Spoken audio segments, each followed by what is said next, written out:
Hello chess lovers, I have a very beautiful game for you played by Nxd4 and Quang Liem. The game was played at Asian Continental Chess Championship 2012. Let's see how the game went on. Nxd4 started with e4 and c5 by Quang Liem, Sicilian defense. Knight f3, d6, d4, c takes d4, knight takes d4, knight f6, Knight c3, a6, we see the Najdorf variation, bishop e3, e6, bishop e2, queen c7, g4, white is starting an immediate attack on the king side, b5, g5, knight d7, a3, preventing b4 by black, bishop b7, queen d2, knight c6, knight takes c6, bishop takes c6, f4, knight c5, bishop f3, Queen b7, black is putting more pressure on e4 square, queen d4,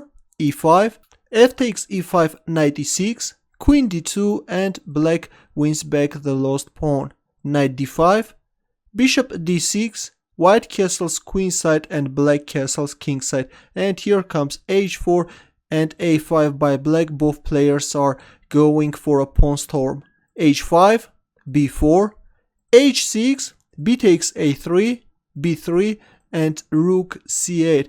By the way, if black tries something like g6 in order to close the king side, then after knight f6 check, king h8, white is winning a piece. Let's go back. After b3 we see rook c8, knight b6 forking both rooks, bishop b4, queen h2, bishop takes e4, and h takes g7. Now this is a very beautiful position. First, black can't capture on f3 because of this queen takes h7 checkmate.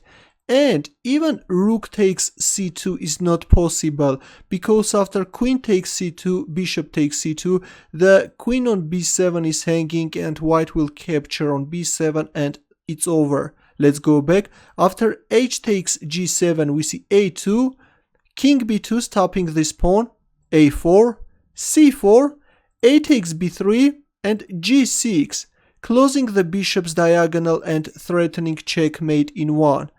Black played this desperate h5 move, and after queen takes h5, bishop a3 check, king takes b3, black resigned. But let's go back. It turns out that this g6 move is actually losing and black can win the game. You can pause the video and try to find just a jaw-dropping combination. Ready? The best move in this position is bishop a3 check.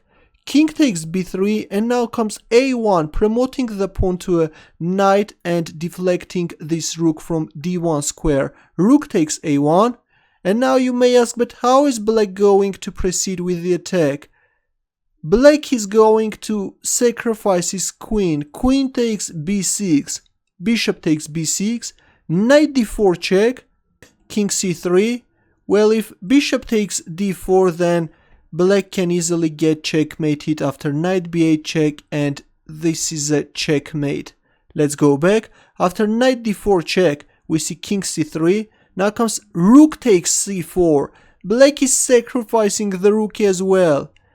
Well, if king d2, then knight takes f3 check is winning, forking the king and the queen. If king d1, then in the end of the day, black has an extra piece and 2 pawns. And this is an easy win for black. Let's go back. Or after rook takes c4, if king takes c4, then here comes rook c8 check, bishop c5, and rook takes c5 checkmate. A very complex combination, but as I have already mentioned, after g6 black played h5, and after queen takes h5, bishop a3 check, king takes b3, black resigned. But you may ask, well, why not a1 knight again? The thing is that after rook takes a1, queen takes b6 check, bishop takes b6, knight d4 check, king c3, rook takes c4 check, king d2, already the queen is on h5 square and there is no knight takes f3, there is no fork, and this is winning for white. Your comments and questions please, and don't forget to subscribe to my channel. Good luck.